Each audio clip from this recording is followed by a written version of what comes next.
Hello students, welcome back to my YouTube channel.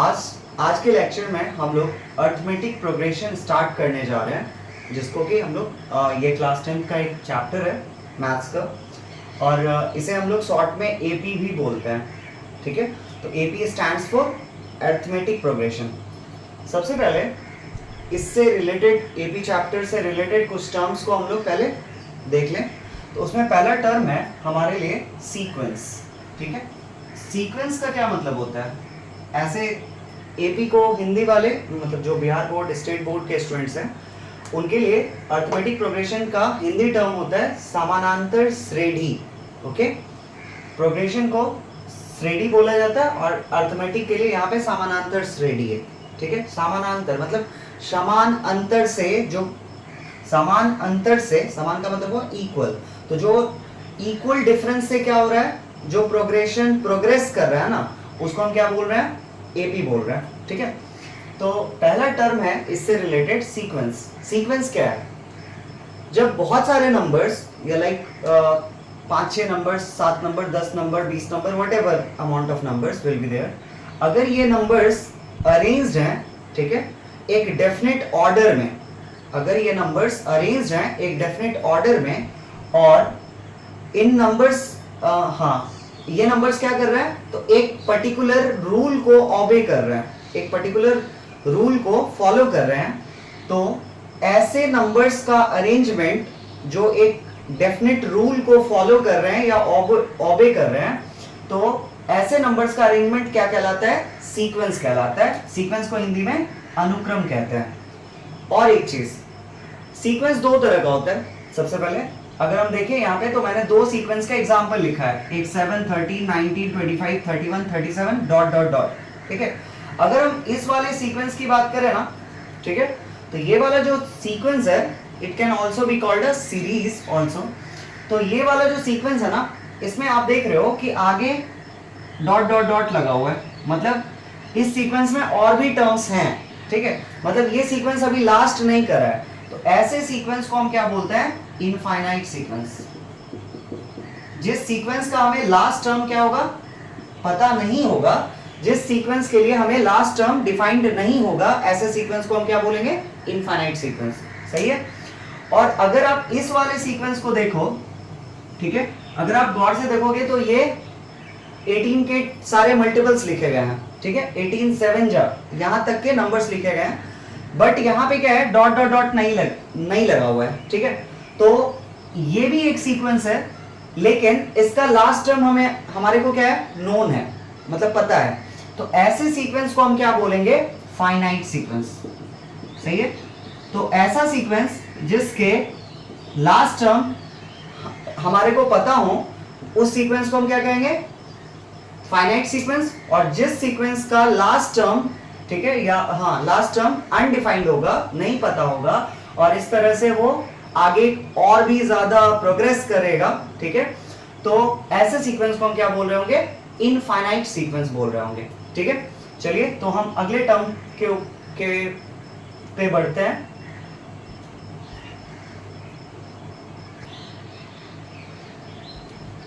चलिए, तो अगला टर्म है हमारा अर्थमेटिक प्रोग्रेशन। अर्थमेटिक प्रोग्रेशन हम किसको बोलेंगे? तो अर्थमेटिक प्रोग्रेशन ये भी एक तरह का सीक्वेंस है। सही है। तो ऐसा सीक्वेंस जिसके अंदर हर एक टर्म डिफर करेगा, ठीक है, अपने प्रीसीडिंग टर्म से एक कांस्टेंट को मेंटेन करते हुए। समझ आया क्या बोल रहे हैं? हम बोलना चाह रहे हैं कि ऐसा एक अर्थमेटिक प्रोग्रेशन, हम ऐसे सीक्वेंस को बोल रहे होंगे जिसमें हर एक टर्म का और उसके पिछले वाले टर्म का डिफरेंस जो है ना, वो क्या रहे? कांस्टेंट रहे। तो ऐसे सीक्वेंस को हम क्या कहेंगे? अर्थमेटिक प्रोग्रेशन कह रहे होंगे। जैसे एग्जांपल के तौर पे सपोज हम 7, 13, ठीक है, उसके बाद 19, 25, उसके बाद 31 और 37, इन सारे सीक्वेंस को अगर हम देखें, इस सीक्वेंस में देखें, ठीक है, तो पहला टर्म क्या है? 7, दूसरा टर्म क्या है? 13, तीसरा टर्म क्या है? 19, 25, 31, 37 सो ऑन। इसमें क्या हो रहा है? इस सीक्वेंस के अंदर हमें देखने को मिल रहा है कि हर एक टर्म जो है ना, जैसे 7 के लिए 7 से पहले कोई टर्म है ही नहीं, 7 से पहले कोई टर्म है नहीं, ठीक है। तो 7 हमारे लिए फर्स्ट टर्म है, तो पहले टर्म को अगर छोड़ दिया जाए तो बाकी जितने रेस्ट ऑफ द टर्म्स है ना वो अपने पिछले वाले टर्म से, जैसे अगर आप 13 में से 7 घटाओ कितना आएगा 6, 19 में से 13 घटाओ कितना आएगा 6, 25 में से 19 घटाओ कितना आएगा 6, 31 में से 25 घटाओ कितना आएगा 6, 37 में से 31 घटाओ कितना आएगा 6। तो यहाँ आपको क्या दिख रहा है कि इस सीक्वेंस में हर एक टर्म अपने प्रीवियस टर्म से एक कांस्टेंट गैप को मेंटेन कर रहा है। कितना है ये कांस्टेंट गैप? 6 का गैप है, ठीक है। हर एक टर्म और उसके अगले टर्म में हम ऐसा कह सकते हैं कि हर एक टर्म और उसके अगले टर्म के बीच का जो डिफरेंस है ना वो क्या है, इक्वल है, यूनिफॉर्म है। तो ऐसे सीक्वेंस को क्या कहा जाएगा, अरिथमेटिक प्रोग्रेशन कहा जाएगा।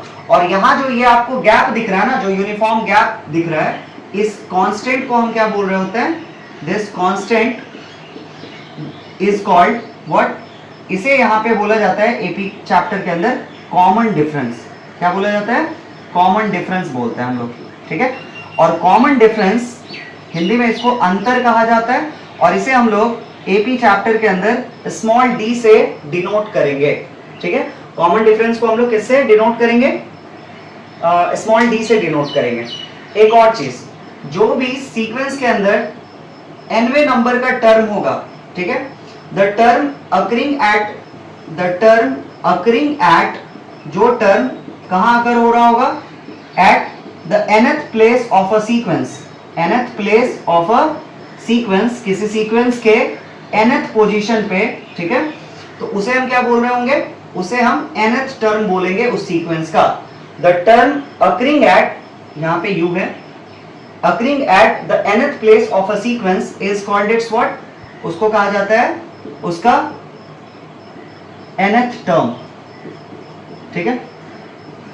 एग्जाम्पल के तौर पे, जैसे एग्जाम्पल के तौर पे हम देखें कि ये हमारे लिए क्या है, एक सीक्वेंस है, ठीक है। तो इस सीक्वेंस में ये जो 25 है ना, 25, ये 25 कितने नंबर पे आया, तो ये first, second, third, fourth position पे आया। तो इसलिए हम इसको क्या बोल रहे होंगे, फोर्थ टर्म बोल रहे होंगे, सही है।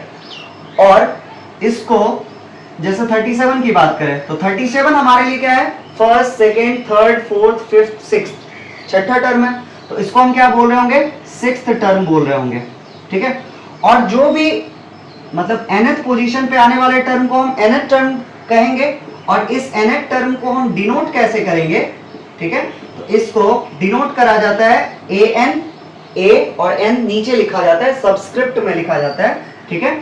और या फिर इसको आप tn ऐसे भी डिनोट कर सकते हो, या तो an या फिर tn, ठीक है। an या tn लिखने का क्या मतलब होता है, तो इसका मतलब होता है कि जो टर्म nth प्लेस पे आ रहा है उसको हम an से डिनोट कर रहे हैं या फिर tn से डिनोट कर रहे हैं। अगर मान लेते हैं कि कोई टर्म सिक्स्थ पोजीशन पे आ रहा है किसी सीक्वेंस में, तो हम उसको T6 भी लिख सकते हैं या A6 भी लिख सकते हैं। कोई टर्म अगर 15वें नंबर पे आ रहा है तो हम उसको T15 या फिर A15 भी लिख सकते हैं, सही है। पहला क्वेश्चन है, अब हम लोग कुछ क्वेश्चंस करते हैं अपने कॉन्सेप्ट्स को क्लियर करने के लिए। पहला क्वेश्चन है कि ये एक प्रोग्रेशन दे रखा है, प्रोग्रेशन मतलब यहाँ पे क्या दिख रहा है कि एक के बाद दूसरा टर्म, दूसरे के बाद तीसरा टर्म, तीसरे के बाद चौथा टर्म। तो ये जो सीक्वेंस है ना, ये धीरे धीरे प्रोग्रेस कर रहा है, ठीक है, एक के बाद एक टर्म्स आते जा रहे हैं। तो ये हमारे लिए एक प्रोग्रेशन कहलाया। तो हमें बताना है, ऐसा शो करना है कि ये वाला जो प्रोग्रेशन है ना, ये एक अरिथमेटिक प्रोग्रेशन है। एक और चीज, ये चैप्टर बहुत इंपॉर्टेंट है, लाइक आप बहुत ज्यादा टफ डिफिकल्ट है नहीं, बट इंपॉर्टेंट इस प्रोस्पेक्ट से है कि ये चैप्टर्स आपको वापस अगेन क्लास 11th में भी पढ़ना है। और बेसिकली प्रोग्रेशन जो होता है ना मैथ्स में, मैथ्स के अंदर 3 तरह के होते हैं। एक होता है अरिथमेटिक प्रोग्रेशन, एक होता है ज्योमेट्रिक प्रोग्रेशन, जिसको शॉर्ट में ना जीपी बोलते हैं, इसको एपी बोल रहे होते हैं, एक जीपी होता है, और एक होता है हार्मोनिक प्रोग्रेशन, ठीक है, जिसको कि एचपी बोलते हैं। तो एपी, जीपी, एचपी। एपी आप यहाँ भी पढ़ रहे हो, एपी आप क्लास 11th के अंदर भी पढ़ोगे, और जीपी, एचपी भी आप लोग क्लास 11th में पढ़ोगे। तो इसलिए सिंस आपको ये चैप्टर वापस से 11th में भी पढ़ना है, तो इस प्रोस्पेक्ट से ये थोड़ा इंपॉर्टेंट हो जाता है। चलिए तो देखते हैं हम लोग, ये प्रोग्रेशन है और इस प्रोग्रेशन, ये प्रोग्रेशन एपी है ऐसा शो करना है, ठीक है। तो हम देखें तो लिखेंगे कैसे, गिवन प्रोग्रेशन जो है ना, गिवन प्रोग्रेशन हमारे लिए क्या है, तो गिवन प्रोग्रेशन है 8 11 14 17 20 डॉट डॉट डॉट, सही है। अब इस प्रोग्रेशन के अंदर देखें तो जो A1 है, मतलब पहले पोजीशन पे जो नंबर आया उसको हम क्या बोल रहे हैं, A1 बोल रहे हैं। A1 क्या है 8, A2 क्या है, यानी जो दूसरे नंबर का टर्म है उसको हम A2 बोल रहे हैं। तीसरे नंबर पे जो टर्म आया उसको हम क्या बोल रहे हैं, 14 बोल रहे हैं, ठीक है। मतलब ये 14 हमारे लिए तीसरा टर्म है और उसको हम A3 से डिनोट किए। A4 क्या है हमारे लिए 17 है, A5 क्या है हमारे लिए 20 है। अब हम क्या करेंगे, तो एक एक करके हम A2 माइनस A1 पहले निकालते हैं, मतलब दूसरे टर्म में से पहले टर्म को घटाते हैं, ठीक है। 11 माइनस 8, दूसरा टर्म क्या है 11, दूसरा टर्म क्या है 11 और पहला टर्म क्या है 8, तो 11 में से 8 को हम सब्ट्रैक्ट किए, कितना आया 3। इसके बाद A3 में से A2 सब्ट्रैक्ट करेंगे, हमें कितना मिलेगा, A3 क्या है 14 और A2 क्या है 11, तो 14 माइनस 11 कितना 3। इसके बाद A4 माइनस A3 करेंगे, ठीक है, तो ये कितना आएगा 17 माइनस 14, ये कितना आया 3 अगेन। इसके बाद A5 माइनस क्या A4, मतलब पांचवें टर्म में से चौथे टर्म को अगर हम सब्ट्रैक्ट करेंगे तो ये आएगा 20 माइनस 17 कितना 3। अब आप देख रहे हो कि ये हर दूसरे में से पहले को घटाने पर, तीसरे में से दूसरे को घटाने पर, चौथे में से तीसरे को घटाने पर, पांचवें में से चौथे को घटाने पर ये हर जगह क्या आ रहा है, एक कांस्टेंट आ रहा है ना। तो हम क्या लिखेंगे कि सिंस ईच टर्म, हर एक टर्म जो है ना वो डिफर कर रहा है, किसको, differ from its preceding term, differ कर रहा है अपने पिछले वाले टर्म से, अपने पिछले वाले टर्म से differ from its preceding term by constant, एक कांस्टेंट गैप को मेंटेन करते हुए, ठीक है। इसीलिए जो गिवन प्रोग्रेशन है ना, चूंकि एक कांस्टेंट गैप मेंटेन कर रहा है वो हर बार, इसलिए ये गैप कितना क्या आया 3 का आया हर जगह, इसलिए हम गिवन प्रोग्रेशन को क्या कंसीडर करेंगे, so the given progression is an AP, इसलिए ये क्या कहलाएगा एपी कहलाएगा, अर्थमेटिक प्रोग्रेशन कहलाएगा, सही है। अब हमको इसमें क्या कहा था कि पहले तो शो करिए कि ये एक एपी है, अर्थमेटिक प्रोग्रेशन है, उसके बाद हमसे कहा जा रहा है कि इसका फर्स्ट टर्म और इसका कॉमन डिफरेंस मेंटेन बताइए। तो इसके लिए जो फर्स्ट टर्म होगा ना, फर्स्ट टर्म को हम लोग यूजुअली ए से डिनोट करते हैं, या ए भी बोल सकते हो आप, या A1 भी बोल सकते हो, या फिर T1 भी, स्मॉल T1 या कैपिटल T1, जैसे भी आप डिनोट करना चाहो। तो स्मॉल a या A1 या T1, कैपिटल T1 या स्मॉल T1। तो पहला टर्म इस सीक्वेंस में क्या था, सॉरी इस प्रोग्रेशन के अंदर क्या था, या सीक्वेंस के अंदर क्या था 8 था, तो हमारे लिए पहला टर्म क्या हो गया 8 हो गया, सही है। उसके बाद कॉमन डिफरेंस क्या है, तो कॉमन डिफरेंस वही है जो हर एक टर्म और उसके पिछले वाले टर्म के बीच का डिफरेंस है।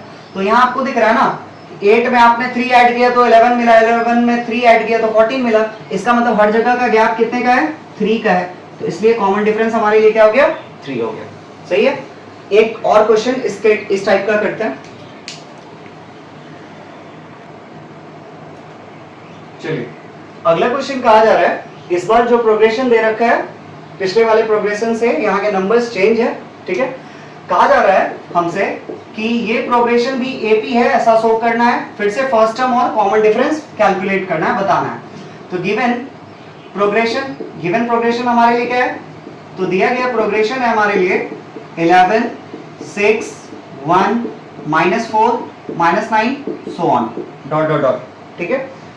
अब यहां से अगर हम देखें तो A1 हमारे लिए फर्स्ट टर्म कौन है 11, सेकेंड टर्म क्या है A2 6, A3 क्या है 1, A4 क्या है -4, A5 क्या है, A5 है हमारे लिए -9, सही है।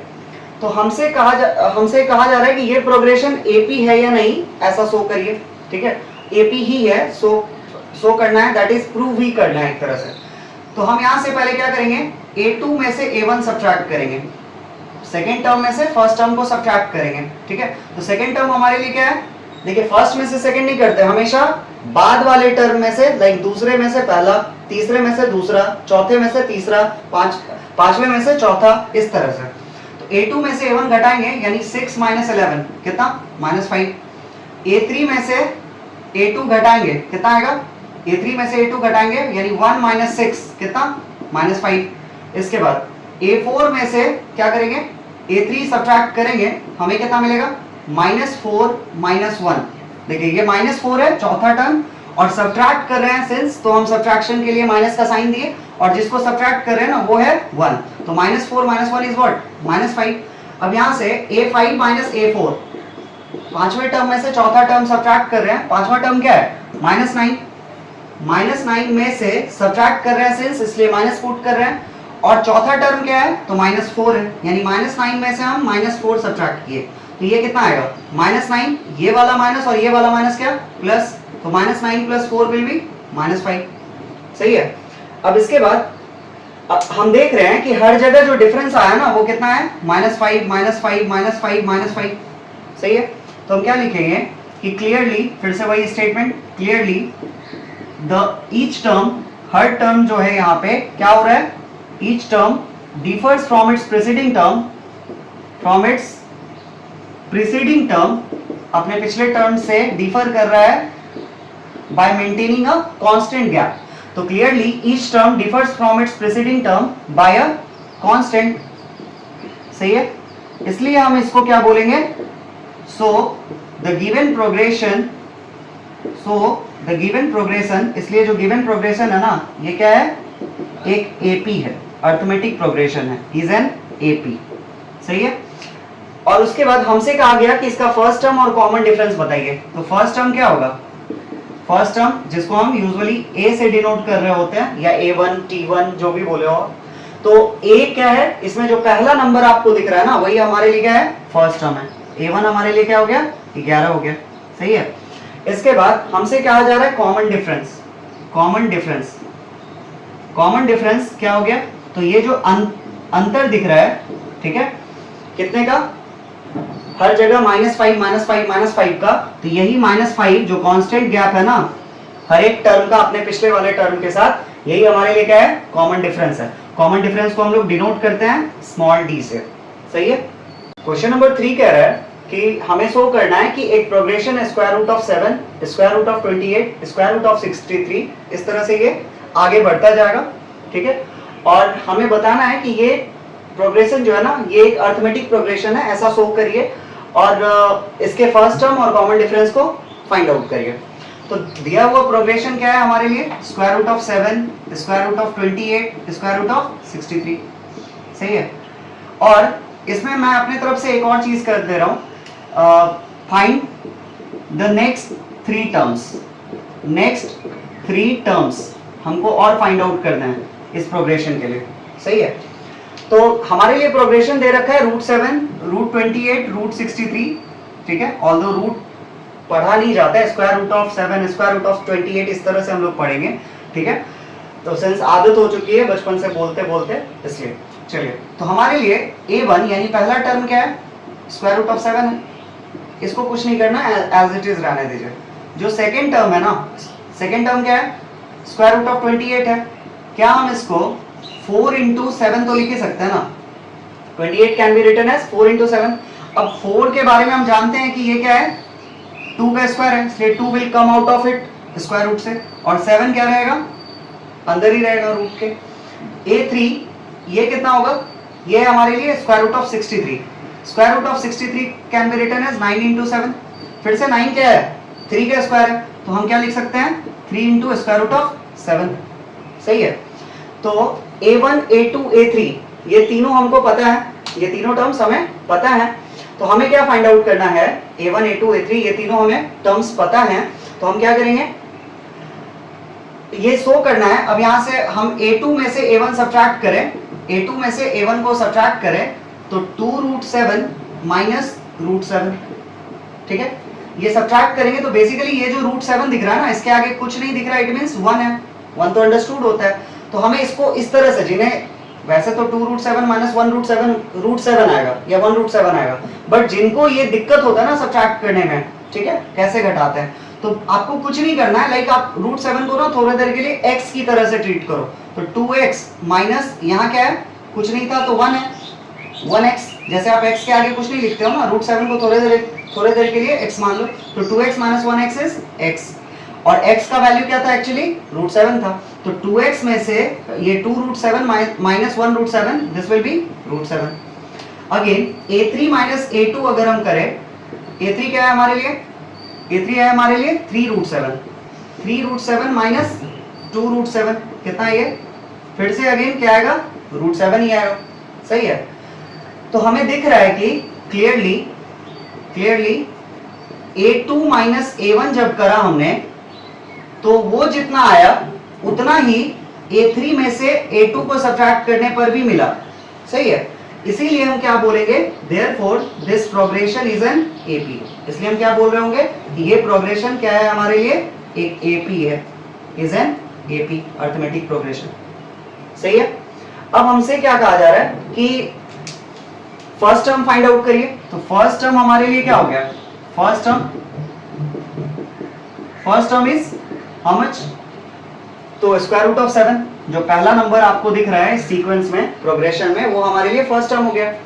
अब हमसे कहा जा रहा है common difference small C small D ऐसे सी डॉट डी डॉट ऐसे रिप्रेजेंट कर सकते हैं शॉर्ट में कॉमन डिफरेंस। तो कॉमन डिफरेंस कितना दिख रहा है, हर एक टर्म्स के बीच का, हर एक दो लगातार टर्म्स के बीच का डिफरेंस √7 दिख रहा है, तो कॉमन डिफरेंस भी हमारे लिए क्या हो गया, स्क्वायर रूट ऑफ 7 हो गया, सही है। अब हमसे कहा जा रहा है नेक्स्ट 3 टर्म्स, चलिए नेक्स्ट 3 टर्म्स, अगले 3 टर्म्स क्या होंगे, सिंस ये एपी है तो अगले 3 टर्म्स जो होंगे, मतलब जो सबसे लास्ट टर्म है ना उसमें क्या होगा, √7 हम ऐड करेंगे। तो लास्ट टर्म क्या दिखा था, a4 जो होगा, चौथा टर्म जो होगा वो क्या होगा, a3 प्लस √7, a3 हमारे लिए क्या था, a3 था क्या 3√7 प्लस √7 कितना आया ये 4√7, 3√7 प्लस √7 विल बी 4√7। अब इसको हम ये भी आंसर छोड़ सकते हैं, या फिर इसको अगर स्क्वायर रूट के अंदर करना हो तो हम कैसे लिखेंगे, तो ध्यान दीजिए ये 4 है ना, तो 4 स्क्वायर रूट से कैसे बाहर आया होगा, जब ये 16 रहा होगा, कहने का मतलब 4 का स्क्वायर रहा होगा, सही है। ये 4 का स्क्वायर ही ना, स्क्वायर से क्या आया होगा, स्क्वायर रूट से बाहर आने पर 4 लेकर के आया होगा, और 7 तो ऑलरेडी अंदर है स्क्वायर रूट के, कहने का मतलब 4 का स्क्वायर इज 16, 16 7 जा स्क्वायर रूट ऑफ 112, तो अगला टर्म हमारे लिए क्या हो गया, स्क्वायर रूट ऑफ 112। a5 पांचवें टर्म की बात करें तो पांचवा टर्म क्या होगा, फिर से a4 प्लस व्हाट, उसमें स्क्वायर रूट ऑफ 7 ऐड होगा, तो a4 आपको दिख रहा है क्या है 4√7, ठीक है, तो 4√7 प्लस √7 ये कितना आएगा 5√7। फिर आप इसको क्या करोगे, 5 को अगर स्क्वायर रूट के अंदर लाना चाहते हो तो आप कैसे लिखोगे, 5 का स्क्वायर इंटू 7, क्योंकि 5 का स्क्वायर ही स्क्वायर रूट के अंदर रहा होगा, तो इससे ये बाहर क्या जाएगा, 5 निकल करके जाएगा, तो 5 का स्क्वायर इज 25 7 जा 175, तो this will be square root of 175। तो मैंने नेक्स्ट 2 टर्म्स फाइंड आउट करे हैं, आप इसी तरह से जितने भी आगे के टर्म्स हमसे कहे जाए निकालने के लिए हम फाइंड आउट कर सकते हैं, ठीक है। क्वेश्चन नंबर 4, इसमें कहा जा रहा है कि हमारे को फिर से अगेन एक प्रोग्रेशन दे रखे हैं, पहले तो शो करना है कि ये अर्थमेटिक प्रोग्रेशन है, ठीक है, इस टाइप का हम लोग चौथा क्वेश्चन कर रहे हैं। फिर से फर्स्ट टर्म फाइंड आउट करिए, कॉमन डिफरेंस फाइंड आउट करिए, और अगले 2 टर्म्स फाइंड आउट करिए, सही है। तो गिवन प्रोग्रेशन हमारे लिए क्या दे रखा है, square root of 18, square root of 50, square root of 98, ठीक है, और आगे भी टर्म्स होंगे। चलिए, तो पहला टर्म जो है a1 हमारे लिए क्या है, square root of 18, square root of 18 को हम क्या लिख सकते हैं, 9 into 2, square root of 9 into 2, 9 से क्या, 9 किसका स्क्वायर है, 3 का है ना, तो 3 will come out of square root, तो 3√2 इट कैन बी रिटन, सही है। अब इसके बाद a2 क्या है हमारे लिए, स्क्वायर रूट ऑफ 50 है, स्क्वायर रूट ऑफ 50 को हम क्या लिख सकते हैं, 25 इंटू 2, ठीक है, तो 25 किसका स्क्वायर है, 5 का, तो 5√2 it can be written. a3 हमारे लिए क्या है, a3 हमारे लिए स्क्वायर रूट ऑफ 98, तो हम इसको क्या लिख सकते हैं, 49 इंटू 2, ठीक है, it means 7 into square root of 2। अब आप देख रहे हो कि लाइक अगर आप a2 माइनस a1 करो ना, यहाँ पे हियर a2 में से a1 को सब्ट्रैक्ट करा जाए, तो a2 क्या आया है, 5 into square root of 2 minus 3 into square root of 2, तो आप, मैंने अभी थोड़ी देर पहले बोला था कि आप इसको थोड़ी देर के लिए x की तरह से ट्रीट करो, तो 5x minus 3x is how much 2x। अब x के जगह पे वापस √2 बिठा दो, सही है। अब a3 माइनस a2 इसको आप सब्ट्रैक्ट करोगे तो यहाँ क्या दिख रहा है, a3 क्या है हमारे लिए 7 इंटू स्क्वायर रूट ऑफ 2, तो 7√2 माइनस 5√2, a3 हम किसको बोल रहे हैं, तो जो इस सीक्वेंस का या जो इस प्रोग्रेशन का थर्ड टर्म है, और a2 हम किसको बोल रहे हैं, जो इस प्रोग्रेशन का सेकंड टर्म है। तो थर्ड में से सेकंड वाले टर्म को घटाएं, सब्ट्रैक्ट करें, तो 7 माइनस 5 2, और ये √2 मतलब √2 घटेगा नहीं, 7 माइनस 5 इज 2, और ये वाला √2 लगा रहेगा। तो यहाँ पे दिख रहा है कि जब हमने a2 में से a1 को सब्ट्रैक्ट करा ना तो भी √2 आया, और a3 में से a2 को सब्ट्रैक्ट किया ना तो भी 2 इंटू स्क्वायर रूट ऑफ 2 आया। तो यहाँ से साफ दिख रहा है क्लियरली, ठीक है, कि a2 माइनस a1 ये उतना ही है जितना कि a3 में से a2 का डिफरेंस है, सही है। इसीलिए चूंकि डिफरेंस सेम है इसलिए हम क्या बोल सकते हैं कि गिवन प्रोग्रेशन जो है ना वो हमारे लिए क्या है, AP होगा। इसलिए given progression is in AP, ये एक अर्थमेटिक प्रोग्रेशन है, सही है।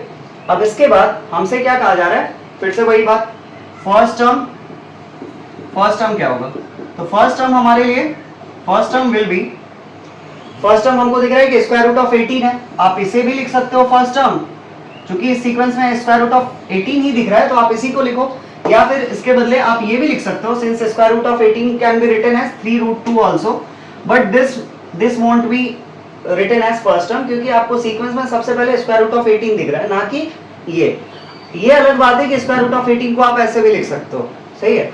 इसके बाद कॉमन डिफरेंस क्या है हमारे लिए, तो कॉमन डिफरेंस है हमारे लिए, यहां दिख रहा है कि आपको हर जगह 2√2 का गैप है ना, तो ये जो कांस्टेंट डिफरेंस है ना इसी को हम कॉमन डिफरेंस बोल रहे हैं, तो this is 2 into square root of 2, सही है। अब हमसे क्या कहा जा रहा है, हमसे कहा जा रहा है कि अगले दो टर्म्स बताइए। चलिए, तो इसमें हमारे को 3 ही टर्म्स थे ना, तो अब जो चौथा टर्म्स क्या होगा, a3 में से मतलब तीसरे टर्म में आप क्या करो, ये जो कॉमन डिफरेंस है वो ऐड कर दो, उसमें कॉमन डिफरेंस ऐड कर दो। कहने का मतलब तीसरा टर्म क्या था, तीसरा टर्म दिख रहा है ना 7√2 था, क्या था ये 7√2 था, तो 7√2 plus 2√2 how much it will B, this will B 9√2, और इसको अगर आपको स्क्वायर रूट के अंदर लिखना हो ना तो आप कैसे लिखोगे, इस 9 का क्या करो, 9 चूंकि बाहर है तो 9 के स्क्वायर को अंदर लाओ, क्या करो 9 का स्क्वायर को अंदर लाओ, क्योंकि 9 का स्क्वायर रहा होगा ना स्क्वायर रूट के अंदर तभी 9 इससे बाहर गया होगा, ठीक है, इंटू 2, तो 9 का square is how much 81 into 2 is square root of 162, सही है। अब इसके बाद a5 पांचवा टर्म जो होगा ये क्या होगा, अब आपने जो चौथा टर्म फाइंड आउट करा उसमें क्या करो, अगेन 2√2 ऐड कर लो, क्योंकि AP में क्या होता है ना कि हर टर्म में हम क्या करेंगे, उस कॉमन डिफरेंस को ऐड करते चले जाएंगे ना, तो हमें उस टर्म के लिए जो अगला टर्म है वो मिलता चला जाएगा, ठीक है। तो A4 हमारे लिए क्या था, अभी हम लोग देखें कि 9√2 था, 162 मत लिखना, क्योंकि 162 आप लिखोगे ना स्क्वायर रूट ऑफ 162 तो फिर से आपको वापस चेंज करना होगा इसको 9√2 में, तभी हम ऐड कर पाएंगे। तो 9√2 इसमें हमने क्या करा, 2√2 ऐड कर दिया, कितना आएगा ये 11√2, और 11√2 को अगर आप स्क्वायर रूट के अंदर लिखना चाहो तो आप क्या लिख सकते हो, 11 का स्क्वायर इंटू 2, 11 का square is 121 into 2, how much it will be 242, तो आपके लिए जो पांचवा टर्म है ना this is square root of 242, सही है। चलिए, जो अगला क्वेश्चन कहा जा रहा है हमको उसमें क्या कहा जा रहा है कि A और B फाइंड आउट करिए, find A and B so that A और B हमें फाइंड आउट करने हैं, ताकि ये जो सीक्वेंस दिख रहा है ना ये 4 नंबर्स का 4 टर्म्स का, ठीक है, A 9 फिर B है फिर 25 है, ये चारों आपस में क्या करें, एक अर्थमेटिक प्रोग्रेशन फॉर्म करें, ठीक है। तो हम यहाँ पे हमसे कहा गया है कि ये AP में ही है, तो since A, 9, B and 25 are in AP, ये सब AP में है, AP में होंगे तो एक कंडीशन को तो श्योरली दे आर ओबेइंग ना, विच कंडीशन इज दिस, तो यहाँ पे जो इन दोनों का डिफरेंस आएगा, लाइक A2 माइनस A1 जो आएगा, A2 हमारे लिए कौन हो गया, इसको हम क्या बोलेंगे, हमारे लिए जो A है ना, ये हमारे लिए कौन है, A1 है, पहला टर्म है। ये हमारे लिए क्या है, या A1 आप नहीं लिखना चाहो तो आप इसको T1 लिख लो, क्योंकि A ऑलरेडी इन्वॉल्व है तो T1 मान ले रहे हैं। ये हमारे लिए T2 है, ये हमारे लिए T3 है, मतलब थर्ड टर्म है, ये हमारे लिए T4 है, सही है। तो आप अगर हम लोग यहाँ से T2 माइनस T1 करें, मतलब सेकेंड टर्म में से फर्स्ट टर्म को सब्ट्रैक्ट करें, तो क्या आएगा, 9 माइनस A, सही है। T3 में से T2 को सब्ट्रैक्ट करें तो हमें क्या मिलेगा, T3 में से T2 को सब्ट्रैक्ट करें तो क्या मिलेगा, B माइनस 9, सही है। और इसके बाद T4 में से T3 को सब्ट्रैक्ट करें तो क्या मिलेगा, 25 माइनस B, सही है। तो सिंस दे आर इन AP, इसलिए डिफरेंस क्या होगा, सेम होगा, मतलब हर जगह का डिफरेंस क्या आना चाहिए, सेम आना चाहिए। क्यों, क्योंकि ये दे क्या है, they are forming AP together ना। तो देयरफॉर, इसीलिए चूंकि ये AP में है इसलिए कॉमन डिफरेंस क्या होगा, since they are in AP, ये AP में है इसलिए their common difference will be same, इनका कॉमन डिफरेंस क्या होगा, सेम होगा, सही है। तो 9, एक चीज देखिए, सबसे पहले हम क्या करेंगे, इन दोनों के डिफरेंस को अगर हम कैलकुलेट करते हैं, ठीक है, तो B माइनस 9 जो होगा वो किसके बराबर होगा, 25 माइनस B के बराबर होगा, ठीक है। तो यहां से हम दोनों पहले इन दोनों को क्यों ऑपरेट किए, क्योंकि दोनों में B वेरिएबल लगा हुआ है, सो दैट कि हम B के वैल्यू को फाइंड आउट कर लें। तो B माइनस 9 B, ये वाला B को हम ऐसे ही लिखें, ये जो माइनस B है ना इसको इधर लेके आए तो प्लस B, ये 25 उधर है, माइनस 9 को उधर लेके गए प्लस 9, तो 34 इक्वल्स व्हाट, 2B। तो यहाँ से B का वैल्यू क्या है, 34/2, कितना, 70, कितना है, 70, ठीक है। तो B का वैल्यू हमारे को 70 मिला। अब आगे अगर हम ये देखें, अगला वाला फिर से ऑल्सो एक और चीज क्या है कि 9 माइनस A का जो डिफरेंस आएगा उतना ही तो B माइनस 9 का भी डिफरेंस आना चाहिए ना, क्योंकि ये AP में है। तो हम क्या करेंगे, 9 को, इस वाले 9 को इधर रख ले रहे हैं, और ये जो माइनस 9 है ना इसको हम इधर बुला रहे हैं, ठीक है। उधर हम B को रहने दे रहे हैं, ये वाला B, और इस माइनस A को हम उस तरफ लेके जा रहे हैं तो प्लस A। इसका मतलब A और B का जो सम आना चाहिए ना वो कितना आना चाहिए, 18 आना चाहिए, 18 इक्वल्स A प्लस B। अभी B का वैल्यू क्या फाइंड आउट किए, 17 ना, तो क्या आएगा, 17, B के जगह पे हम 17 लिख रहे हैं और A के जगह पे A रहने दे रहे हैं, दिस इक्वल्स व्हाट, 18। तो हमारे लिए A का वैल्यू कितना होगा, 1 आएगा। 17 में आप क्या ऐड करोगे, 17 में आप क्या ऐड करोगे कि 18 आ जाए, तो 1 ऐड करना होगा। इसका मतलब A का वैल्यू क्या होगा, 1। अब आप अगर एक बार चेक कर लो, A का वैल्यू आपने क्या निकाला, 1, B के जगह पे क्या है, 9, सॉरी 9 खुद सेकेंड टर्म है, B के जगह पे क्या है, 17, ठीक है, और 25। अब आप इनको चेक करोगे ना तो आप देखोगे, एक में 8 ऐड करोगे तो 9, 9 में 8 ऐड करोगे तो 17, 17 में 8 ऐड करोगे तो 25, ठीक है। तो आज के लेक्चर में हम लोग अरिथमेटिक प्रोग्रेशन का जो ये फर्स्ट लेक्चर था इसमें इतना ही, 5 क्वेश्चंस हम लोगों ने देखे। फिर अगले टाइप्स के क्वेश्चंस हम लोग अगले लेक्चर्स में जो अपलोड करे जाएंगे ऑन रेगुलर बेसिस। तो stay tuned, updated and must watch these videos. I hope कि these videos are quite informative for you people, and don't forget to like, subscribe and share with your friends. Thank you.